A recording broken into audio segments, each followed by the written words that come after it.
Bueno, ¿me escuchan? ¿Sí? Buenas tardes a todas y todos.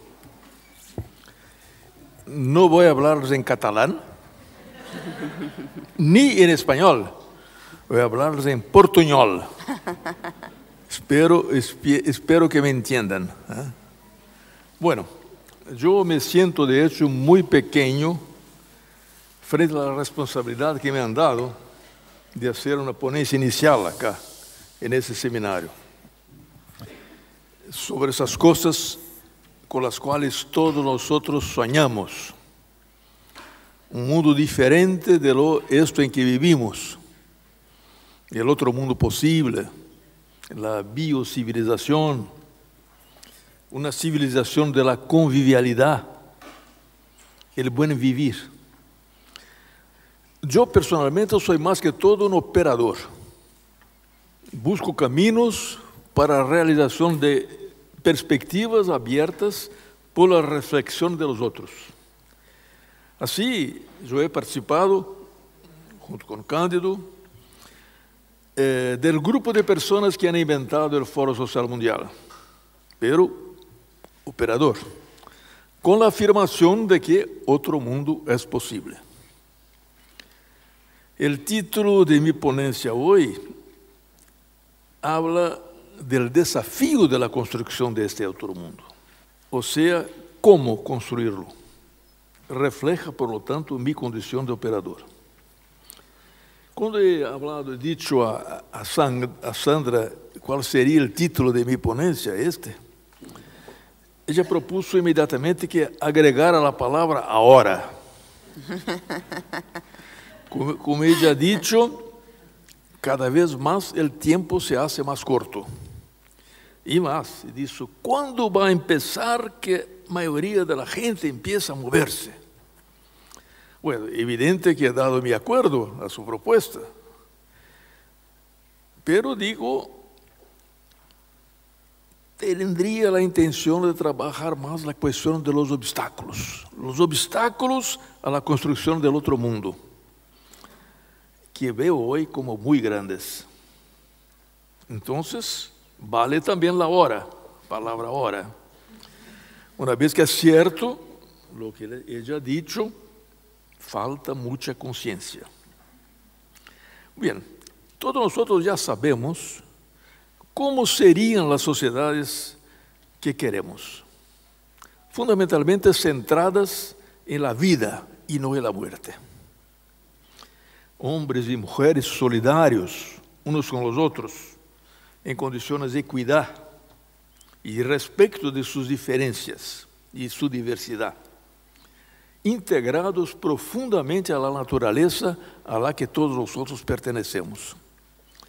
Sabemos también mucho de lo que sería necesario cambiar en nuestras leyes, prácticas individuales y colectivas para dar paso a este otro mundo, libertándonos de la política de los que solo ansían por más poder y de una economía de hecho aprisionada en antiguos conceptos y una visión de eficacia cerrada en sí misma y no al servicio de las necesidades de los seres vivos y de la plena realización humana de todos y todas y de cada uno y cada una. Sabemos muy bien también que luchar por el cambio implica en cambiar a nosotros mismos. Así, sabemos todo eso, no hace falta continuar discutiéndolo. Es siempre posible hacerlo y siempre es bueno para descubrir nuevas dimensiones y exigencias de nuestros sueños. Conocer más en profundidad los mecanismos que nos manipulan y nos sujetan, cultural, y la fuerza cultural, económica y militar de los que impiden que realicemos nuestros sueños. El desafío, por lo tanto, es cómo llegar allá, superando todos estos obstáculos. En ese sentido, yo me siento hermanado con un amigo que ustedes seguramente conocen, amigos em general que levantam estas dificuldades, que é Alberto Acosta, não sei se lo conhecem. Alberto Acosta ha sido presidente de la Asamblea Constituyente del Ecuador. Ele ha dado recién una entrevista en Ecuador, donde nos ha recordado con mucha franqueza y mucho realismo, en cuanto es difícil reconstruir esta concepción ancestral de vida, del buen vivir. La entrevista ha sido sobre eso, en el país mismo, en uno de los países mismos en que este concepto ha sido formulado, un concepto ancestral de ellos. Por eso, de hecho, avanzamos en este cambio muy despacio. Por eso mucha gente nos pregunta, a nosotros que nos metemos en la aventura del Foro Social Mundial, nos dicen: ¿y entonces ustedes? ¿Qué han hecho? ¿Qué han hecho ustedes? ¿Qué ha hecho el foro para que lleguemos efectivamente al otro mundo posible? Nuestra respuesta es siempre la misma, intentando explicar que el foro no es en sí mismo un actor político, como sería si fuera un movimiento, y que los cambios no pueden resultar de la acción del Foro Social Mundial, puesto que es solamente, modestamente, un instrumento, un espacio abierto de encuentro al servicio de los que están luchando para cambiar el mundo. El cambio vendrá de la acción de ellos, que se reúnen para intercambiar sus análisis, experiencias, y la acción de los otros, muchísimos otros, que no vienen a los foros, pero luchan en sus países por la justicia, la equidad, la defensa de la vida en el planeta.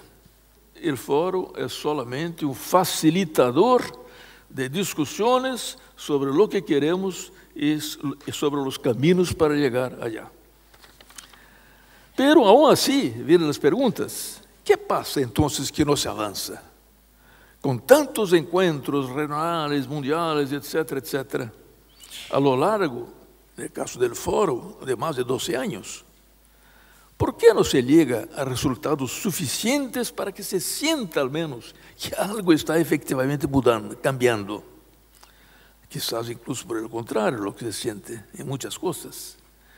De hecho, hay que decir, en primer lugar, que lo que estamos pretendiendo cuando hablamos otro mundo posible es nada más, nada menos que la superación del sistema capitalista. O sea, y el otro mundo que queremos no podrá ser capitalista, o como nos dicen, será pós-capitalista, pues que los problemas que enfrentamos hoy tienen muchas de sus raíces en ese sistema.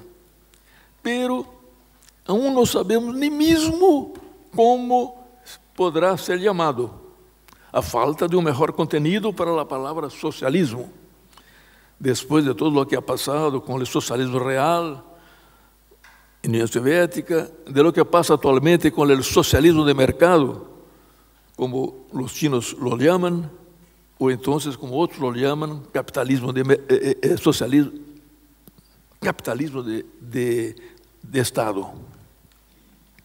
Ni hablemos del socialismo de la socialdemocracia, menos aún del nacionalsocialismo, de mala memoria. Hay que considerar, de todos modos, que desde el final de la Segunda Guerra Mundial, los dos sistemas que se oponían, capitalista y socialista, no podrían enfrentarse directamente, militarmente, porque ambos poseían la bomba atómica. Lo que sea, o uso de la bomba atómica por uno o por otro arrastraría el mundo a un apocalipsis nuclear, hasta hoy. Entonces, durante los 40 años en que ha durado la llamada Guerra Fría, el capitalismo ha sido capaz de mover una intensa guerra de propaganda, demonizando el comunismo y el socialismo, y esto con base evidentemente en los desvíos autoritarios ocurridos en esos países, Y esto crea hasta hoy en muchísima gente una enorme resistencia al socialismo que hace parte incluso de los sueños de muchos que luchan por el otro mundo. O sea, de hecho, somos todos ahora, yo tengo la costumbre de decir, hijos de la Guerra Fría. Pero es cierto que también, aunque no existieran esas dificultades, superar el capitalismo no es tarea para pocos ni para poco tiempo. Es trabajo de generaciones. Tenemos frente a nosotros un gigante, mucho más grande que Goliat. En uno de los foros sociales se ha dicho que no será con un David lanzando una piedra a la cabeza del gigante que lo haremos volcarse, sino que con la acción de una enjambre de abejas que lo cerquen por todos lados. Una buena imagen, pero imagino que tendrían que ser muchísimas abejas. Y además que no sean kamikazes, como son las abejas, que una vez que pican, se mueren. Y movilizar tanta gente solo es posible cuando se juntan muchas condiciones objetivas de revuelta. En general, el máximo que se obtiene es que algunas cabezas nacionales caigan por tierra, como en la primavera árabe. Pero la primavera árabe no ha sido una movilización contra el capitalismo, ha sido contra dictaduras, con sus tiranías y su corrupción. Donde tal no ocurre, las gentes no están con tanta disposición de salir de su aislamiento y actuar para cambiar las cosas, ni mesmo simplesmente para manifestar en las calles el descontento que seguramente existe por detrás de las apariencias. De todas maneras, el gigante tiene 1000 cabezas dentro de los países y en este mundo globalizado, y derrumbarlo es duro. Y viene siempre después la represión y el cansancio. Bueno, en segundo lugar, hay que considerar que el capitalismo domina actualmente el mundo económica y militarmente. O sea, parece imposible derrumbarlo. De hecho, el principal país en que se ha implantado, Estados Unidos, tiene hoy un presupuesto militar más grande que la suma de los presupuestos militares de todo el resto del mundo, incluso Rusia. Lo que le permite aplastar com violência direta visível ou utilizando seus serviços secretos, toda e qualquer tentativa nacional de saída do capitalismo. E no plano econômico, este é no plano militar, e no plano econômico, o que ocorreu? Com a caída do muro de Berlim, o capitalismo invadiu como um tsunami, força e rapidez de um tsunami, todo el planeta.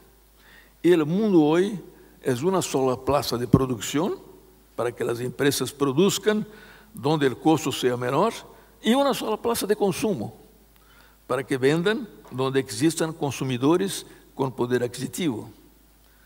Lo que se hizo posible, además, por los enormes progresos hechos en este siglo en la tecnología de la información, de la comunicación, de los transportes. Esse doble quadro militar e econômico pode nos fazer crer que não poderemos jamais superar esse sistema. E o outro mundo possível, se não é capitalista, não é possível. Podemos chegar a esta conclusão, salvo se as coisas começam a cambiar de dentro de Estados Unidos. Há que esperar. Pero, por isso mesmo, porque é tão difícil, há intelectuais e políticos que, incluso temos um em Brasil, conhecido allá, que dizem que o melhor que podemos fazer é integrar-nos ao capitalismo, sencillamente, inteligentemente, para por lo menos asegurar o desenvolvimento de nossos países, aunque este desenvolvimento para eles é entendido solamente como crescimento econômico. Bueno, pior aún do que essa doble dominação econômica e militar é a dominação cultural. Aí a coisa complica. E nisso queria retener-me um pouquinho mais. puesto que en esta dominación exactamente, aunque sea la más profunda, quizás es donde podríamos encontrar brechas por donde infiltrar nuestra esperanza de construir otro mundo. El tsunami después de la caída del muro de Berlín, cargó consigo la lógica del sistema, hasta los más alejados rincones del planeta. É um tipo de dominação distinta porque somete las cabezas, las mentes, las conciencias, el corazón de la gente y los comportamientos de la enorme mayoría, para no decir de la casi totalidad de los seres humanos de hoy. Incluso los chinos, que vivían en el último gran bastión del socialismo y su gobierno y su pueblo ahora están totalmente integrados política, economicamente al sistema capitalista y quizás aún más a la lógica del sistema. Esta lógica es la que nos hace depender todos nosotros hoy, más que nunca, del dinero, de la plata. Hoy es prácticamente imposible sobrevivir sin dinero. Por eso los gobiernos ganan elecciones y se mantienen en el poder cuando se proponen a realizar políticas de creación de empleos, que es la forma más natural de ganar dinero. Todos buscan los empleos desesperadamente. Y cuando lo tienen no quieren perderlo de ningún modo. Muchos alcanzan a tener dinero por modos más fáciles, como la corrupción, práctica que es cada vez más corriente, que lleva a que se acumulen fortunas increíbles, especialmente cuando se combina con la ganancia. Hay también, evidentemente, los que intentan obtenerlo, sacándolo, con o sin violencia, de los que lo tienen. Y esto es lo que crea el cuadro de inseguridad que se vive en muchos países del mundo en mayor o menor grado actualmente. Pero con esto, con esta invasión, dominación de la lógica del capitalismo, la vida moderna termina siendo en el social, en el económico, en el político, una competición individualista permanente en la búsqueda de dinero y todo lo que su posesión hace posible, incluso el poder. Hoy la cumbre de este proceso es la capacidad, que incluso parece infinita, de hacer legalmente dinero a partir del propio dinero y con el dinero mismo, como lo hacen los inversionistas e intermediarios de Wall Street y de todas las bolsas del mundo. El dinero, por lo tanto, es el corazón del sistema capitalista, que en sí mismo existe para la acumulación de capital. Por otro lado, y ahí empiezan las cosas a complicar aún más, una publicidad omnipresente, de los anuncios en las calles, a los televisores dentro de las casas, a los espacios comerciales, por toda parte en que se puede instalarlos. En Brasil, incluso, que yo sepa, no hay centros comerciales en las morgues, pero los hay en los hospitales de los ricos. Esto induce a nosotros todos esta publicidad enorme, omnipresente y permanente, todo el día, durante todo el día, de la mañana hasta la noche. Nos induce a todos nosotros al consumismo, o sea, a la posesión cada vez más bienes materiales y la búsqueda de conforto y comodidad crecientes. Lo que es necesario para el sistema, porque dentro de los mecanismos con que el sistema funciona, producir sin vender para la máquina. Pero eso es hecho, nos transforma a todos en un enorme ejército mundial de cómplices involuntarios de la expansión sin límites de la producción y por lo tanto de los lucros. Cerrando el círculo vicioso, para ser consumidor necesitamos de plata y pasamos a hacer todo lo que sea necesario para obtenerla. Y la expansión creciente de la producción para responder a nuestra demanda lleva a la creación de una mega máquina técnico-económica con que el sistema capitalista aumenta su propio poder siempre. Al mismo tiempo, en cada vez más gente, también, cada vez más, a desigualdade de oportunidades e de possibilidades aumenta. Concentração. Frente a esto, se queremos um dia superar o capitalismo, não temos outra salida sino a de lutar muito e por muito tempo. E temos que fazê-lo multiplicando e diversificando nas frentes de luta. É aí então que se põe o desafio. Como construir o outro mundo possível?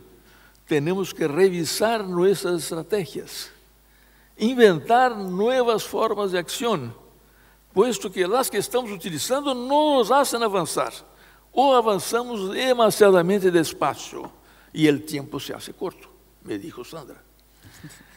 Especialmente frente a los daños que o capitalismo está haciendo a nossa madre tierra. De hecho, a teoria e a prática de nossas lutas por outro mundo, desde que se ha começado a buscar alternativas, mostra que hemos perseguido muitas ilusões e que muitos caminhos se estão cerrando frente ao peso dos obstáculos e da força de los que não querem cambiar, que são bem mais grandes esta força e esses obstáculos que lo que pensávamos. Nós hemos passado, por exemplo, por la creencia de que a luta de classes levaria necessariamente a cambios em la relação de fuerzas. Imaginamos sociedades socialistas de las quais emergiera el hombre nuevo e a igualdade social. Quando isso não se ha mostrado automático, incluso quando hemos dirigido a ação política diretamente para a profundização desta luta, hemos optado por dictaduras supostamente representativas de las maiorias. Pero estas sucumbieron a enfermedades provocadas por a lógica capitalista, que estava presente dentro de esses países. Pensemos em desmoronamento do socialismo real da Rússia, do Império Soviético.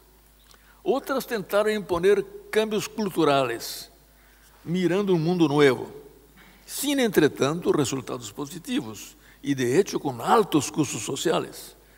Há que recordar-se da Revolução Cultural de Mao e da loucura de Pol Pot, em Camboja. Hoje dia se defende em toda parte que o essencial é a democracia, por lo menos eleitoral.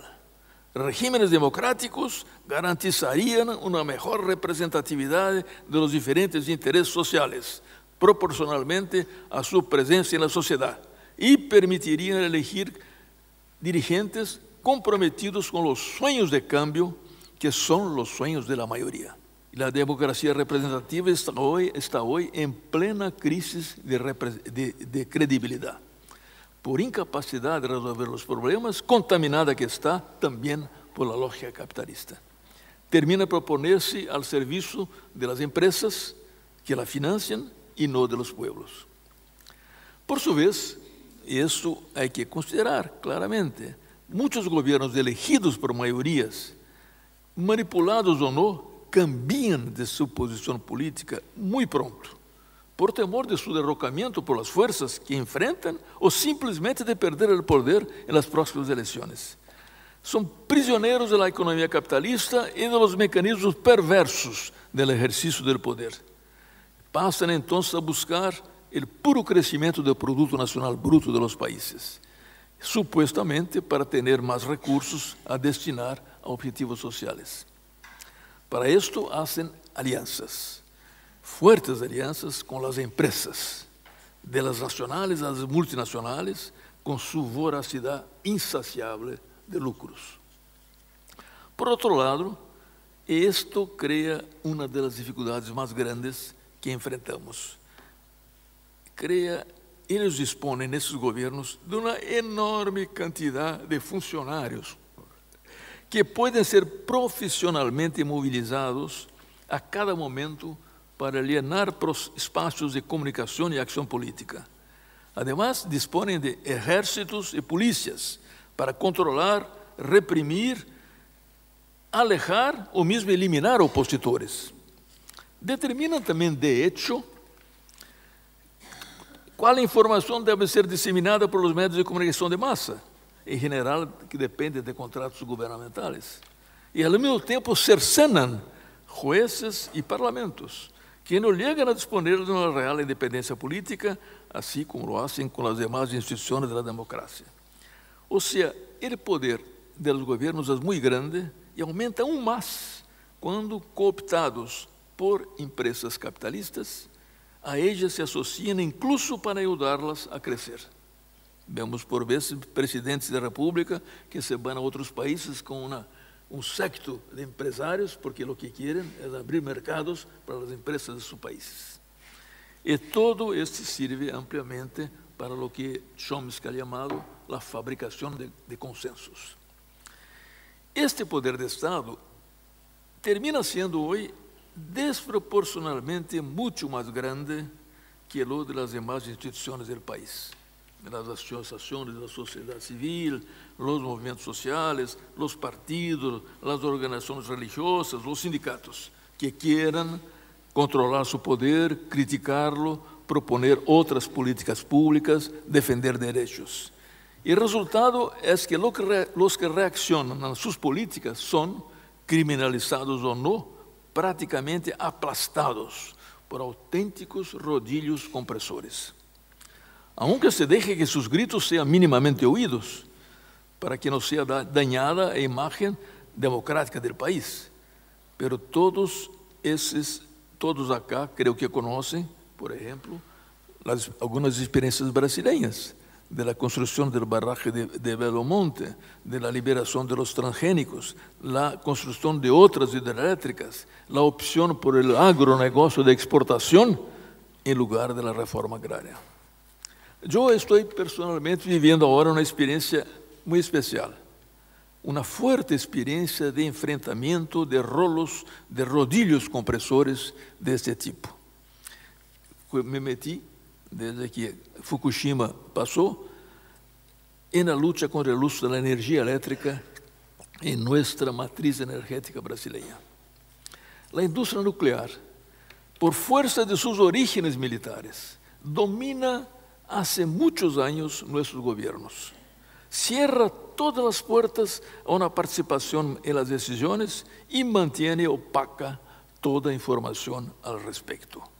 Los que denuncian la locura de esta opción tecnológica, es loca, por sus riesgos inmediatos y por la herencia radioactiva maldita que dejará a muchas generaciones futuras, no son mínimamente oídos por el poder público. De hecho, nos reducimos a algo que ustedes no sé si conocen, porque es de una película de hace 50 años, los ejércitos de Brancaleone. ¿Conocen, no? ¿Quién conoce aquí los ejércitos de Brancaleone? Nadie. Les aconsejo a buscar, ¿conoce? ¿Alguien conoce ahí? Bueno, los aconsejo a buscar ese filme, vale la pena verlo.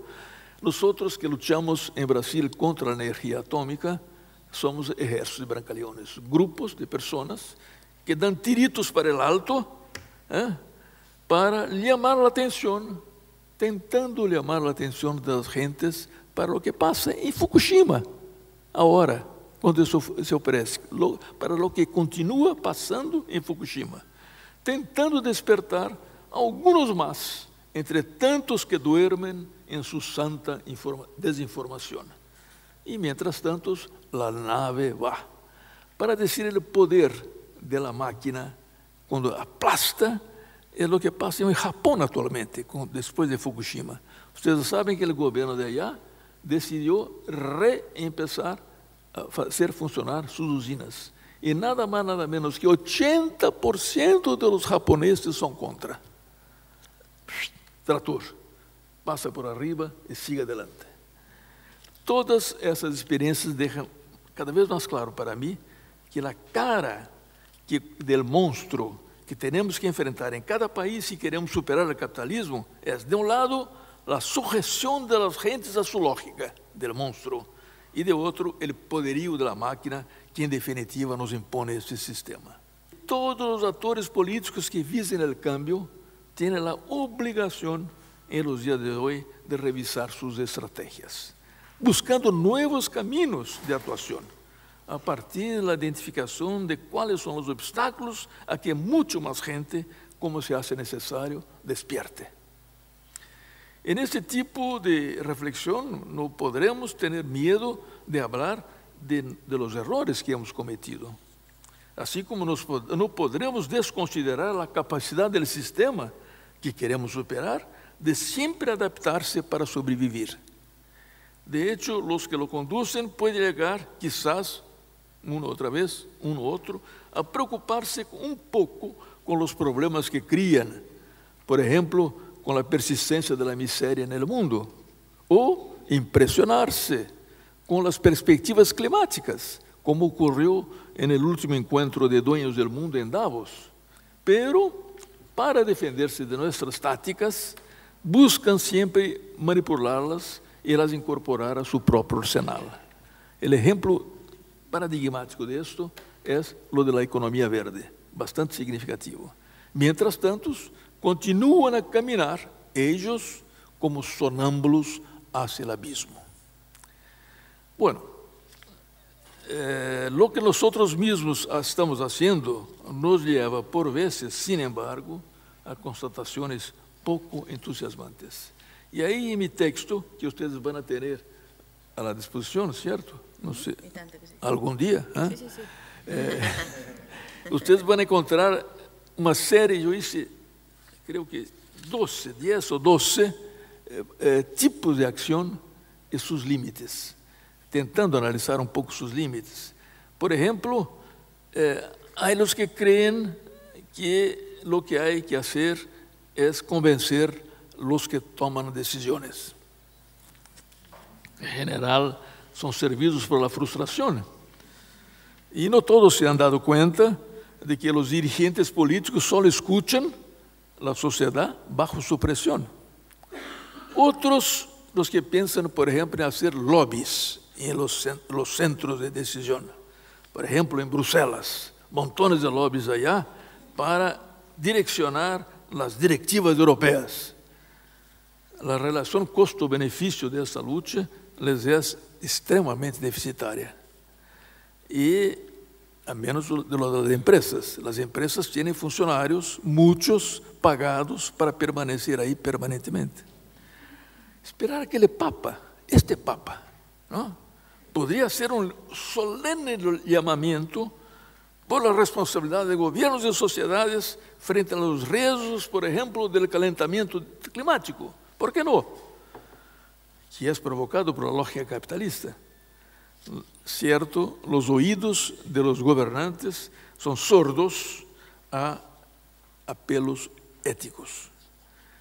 Aunque nunca pierdan la oportunidad de saludar al Papa cuando la oportunidad les ofrece y tiene repercusiones electorales.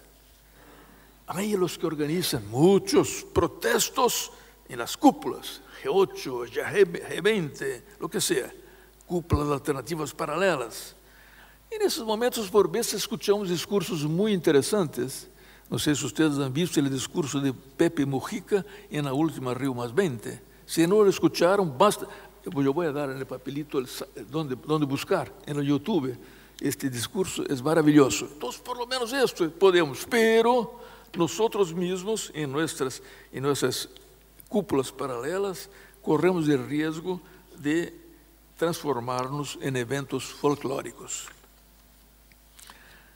Especialmente cuando, por ejemplo, movimientos más radicales, como los Black Blocs, roban toda la atención de los medios de comunicación de masa. Ahí entonces nadie sabe lo que está siendo propuesto, discutido.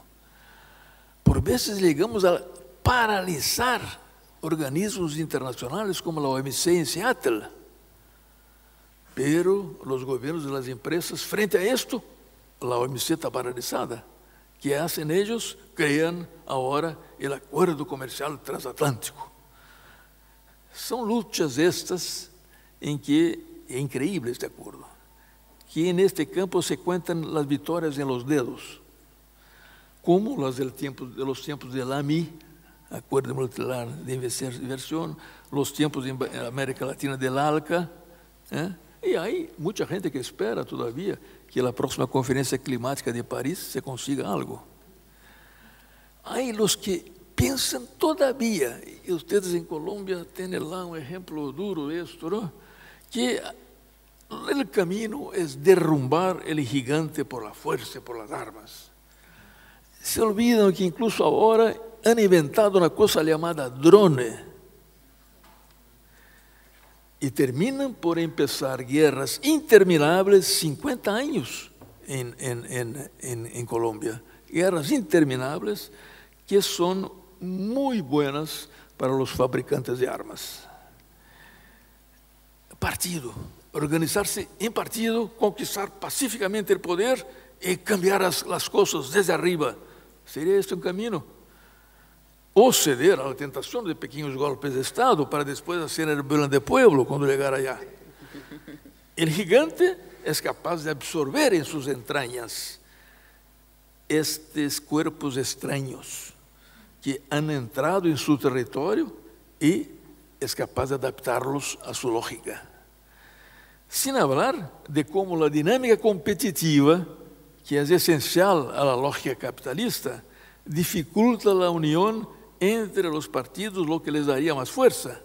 Y dentro de los partidos los transforma en arenas de lucha por el poder que ocupan la mayor parte de sus militantes, del tiempo de sus militantes. Bueno, ocupar las calles, las instituciones, las tierras, como estamos haciendo mucho ahora, para hasta que la voz del pueblo sea oída. Esto inquieta a los gobernantes, inquieta, y los hace moverse un poco, al mismo tiempo en que permite que salgamos de nuestros aislamientos y descubramos que somos muchos, pero es un camino largo, que acaba se reduciendo a una reivindicación por derechos, aun cuando se intenta innovar en los métodos. No es fácil pasar al cuestionamiento de la lógica dominante, así como ganar apoyo y simpatía de la gente que se quedó en su casa y está dominada o manipulada por la lógica dominante. Contrariamente a lo que ocurre con los que reprimen, la casi totalidad de los militantes de esas acciones no son profesionales y todos tienen un día voltar para sus casas para trabajar, porque vivimos en un sistema capitalista. Vamos a utilizar más ampliamente para nuestras movilizaciones la internet, las redes sociales. Bueno, puede ser una buena ayuda, pero no lleva comprometimiento de la gente. Incluso con las profundas causas, en las causas más profundas, y las millares de peticiones que firmamos, nos basta apoyar con un dedo una tecla de la computadora y listo, hemos hecho, pero ningún comprometimiento. Entonces hay que utilizarla, pero sabiendo que no se lleva muy lejos. Bueno, y finalmente terminado por decir todo lo que iba a indicar, pero habrá otras cosas que podrían ser dichas. Pregunto a ustedes, ¿soy muy pesimista? ¿Sí? ¿Sí? ¿Me encuentro muy pesimista? ¿Sí? Me encuentro que ustedes, yo he abandonado el optimismo que ha siempre conducido los que vienen participando de la experiencia de los foros sociales mundiales. Quizás a los 80 años, 82 años, los ímpetos juveniles están disminuyendo. Y la edad, esta sí, avanza siempre, queramos o no, sin perdón. Pero les digo que no se trata de pesimismo, se trata de realismo acumulado.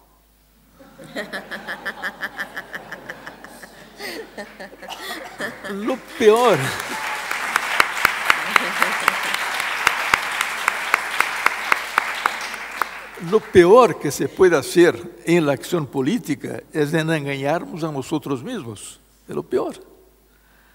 Casi tan malo como engañarse de enemigo. Y son dos errores que infelizmente estamos frecuentemente incurriendo en ellos.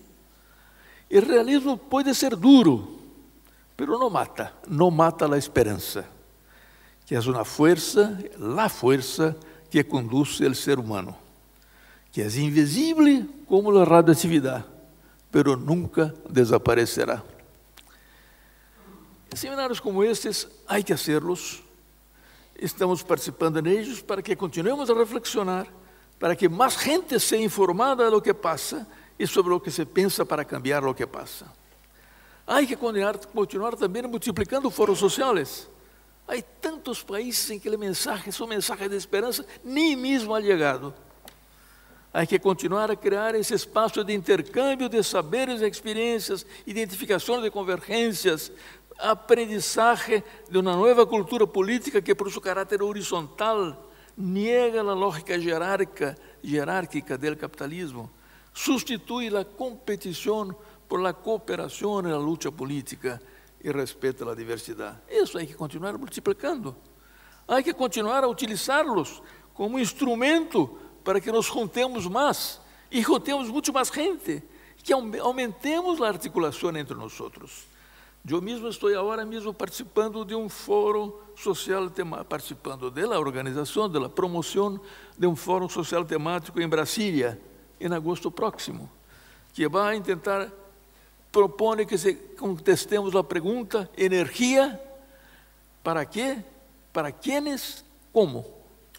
Estão todos invitados a vir a Brasília del 7 al 10 de agosto desse ano para este fórum. Pero o grande desafio é de criar novos caminhos. Tudo isso estamos fazendo. Ou seja, como dizia, há que continuar fazendo, continuar caminhando. Además, o grande poeta catalão disse, não? É caminhando que se hace el camino, certo? Antônio Machado, certo? Bueno, então há que continuar trabalhando em tudo o que hacemos. Há que continuar para que um número crescente de cidadãos seja conscientizado da dominação e da manipulação a que está sometido, pero ao mesmo tempo buscar urgentemente novos modos de actuar, escapando dos usuais. Les dou 4 pequenos exemplos chicos, que não vão cambiar a relação de forças, pero por lo menos podem estimular a gente a genialmente encontrar novos instrumentos e caminhos que vão realmente cambiar as coisas. Um primeiro é que ustedes acá, Sandra me habla muito de este, e Mago habla muito de este, e Gandhi ha dicho isso allá. Como se diz em castelhano aquela frase dele aí? De Gandhi, sé el cambio que quieres ver en el mundo. Ou seja, toda essa luta passa necessariamente por um cambio dentro de nós, necessariamente, ou então seremos totalmente incoerentes na coisa. Por isso, há que cambiar o caminho a ser o mundo que queremos dentro de nós mesmos para hacerlo. Essa é uma coisa. Há outros pequenos exemplos mais operacionais. Esse é fundamental, esse é básico. Mas há outros mais operacionais. Eu vou dar-lhes um exemplo que he escuchado que há acá também esse instrumento acá em Barcelona, a Iniciativa Popular de Lei. É interessantíssimo o que em Brasil está crescendo, o uso desse instrumento, que permite muita educação política, obter cambios na estrutura legal do país para reformas políticas que melhoram a qualidade dos representantes da democracia representativa e inclui outros instrumentos. Outro exemplo é um tipo de ação que entra no campo da dominação capitalista econômica, porque mira diretamente o coração mesmo do sistema, que é a plata, reposicionando a plata em sua real função. Um simples instrumento para facilitar os intercâmbios de bens e serviços. Há experiências que se multiplicam por todo o mundo das chamadas moedas sociais, de los bancos populares e coisas desse tipo, que nos libertam de la dependência de ter plata para construir, para viver, e permitem construir uma economia realmente solidária, ao serviço das necessidades humanas. Se multiplicáramos essa experiência ao infinito, poderíamos, ao fim e ao cabo, cambiar nossa relação, em geral, às coisas, e incluso fazer com que a búsqueda insaciável de dinheiro se restrinja a um mundo que se autodestruirá. É outro tipo de brecha, por la cual podemos introducir en las entrañas oscuras del sistema dominante la luz de nuestra esperanza. Cuarta posibilidad a lembrar, esta un paginita más. Cuarta posibilidad es eso mismo, sí. Un tipo de acción que ha sido muy utilizada hace tiempo y que no es menos utilizada actualmente, quizás por miedo, es la desobediencia civil, que es dirigida, que es más dirigida a la presión política y económica, esa desobediencia. Por ejemplo, utilizando el concepto de objeción de conciencia. Eu escuto falar agora mesmo, eu puse aí no papelito meu, incluso link para chegar allá, que há movimentos atualmente de objetores del crescimento. Ou seja, a gente que se opõe a esse tipo de crescimento e que, por lo tanto, em suas atividades, em suas posições, se opõem. Eles seguramente se han inspirado en la objeción de la conciencia de los jóvenes norteamericanos que eran contra la guerra de Vietnam. ¿Se acuerdan? Ellos podrían ser presos salvo si se escaparan para Canadá. Lo que hacían, encontraban allá los canadienses que los acogieran. Pero es de hecho un acto de respeto a la dignidad humana, la objeción de conciencia, a la dignidad de los que ejercen ese derecho y de los que son victimados por las acciones a las cuales queremos resistir. Es un derecho que se apoya en la convicción de cada persona, aunque no se pueda ejercerlo como acción aislada, y abriría un camino muy grande para presionar a los dirigentes políticos y poner en jaque las empresas que existen solo para el lucro, incluso los bancos que las financian. Ello puede ser utilizado en lo que se refiere a la defensa de la paz. Por ejemplo, objeción de conciencia a trabajar en una fábrica de armamentos. Objeción de conciencia, imagínense ustedes, objeción de conciencia para pilotar drones. Ustedes saben cómo es esas cosas de los drones. ¿Han visto ya? Chicas americanas, lindas, con pelos que pasado por lo peluquero antes, siéntanse en sus mesitas con computadora de las 8 de la mañana a las 6 de la tarde, o de las 10 a las 8, o sea, en horarios de trabajo, y matan gente con drones por el mundo afuera. Es así que funciona. Es increíble, increíble. Imagínense ustedes si lanzan en Estados Unidos, yo voy a proponerles a los americanos que conozco, un movimiento de objeción de conciencia a trabajar como piloto de drone. Obama va a tener que pensar dos veces si continúa autorizando esta cosa. Esa es la cosa. Por ejemplo, objeción de conciencia al consumismo. ¿Por qué no? Más que los derechos de los consumidores, al consumismo. Al consumo de productos de empresas que no respetan derechos humanos, eso ya se hace. Daños al medio ambiente, actividades económicas que llevan al calentamiento global. O sea, hay montones de cosas sobre las cuales podríamos, muchas situaciones en que se puede rechazar o renunciar a empleos y comportamientos que nos hacen cómplices de crímenes contra nuestros hermanos y hermanas.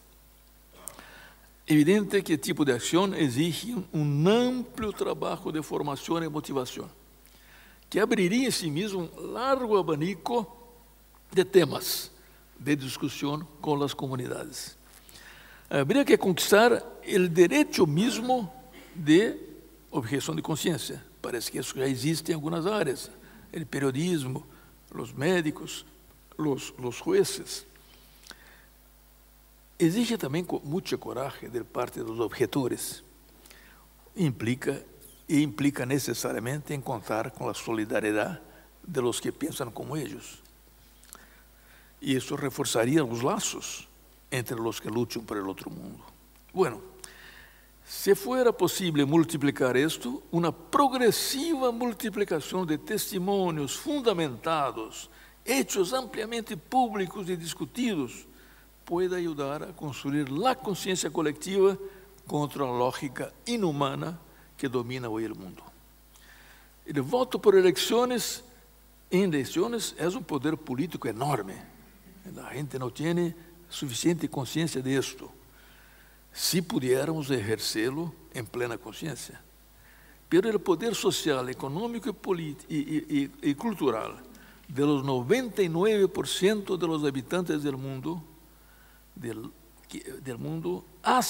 cuando ejercido hacia la construcción del otro mundo posible, es infinitamente más grande que las mega máquinas poseídas por el 1% que nos quiere aplastar. Bueno, para concluir, ya se ha dicho que resistir es crear. Pongámonos todos entonces a resistir aún más y a crear siempre. Gracias.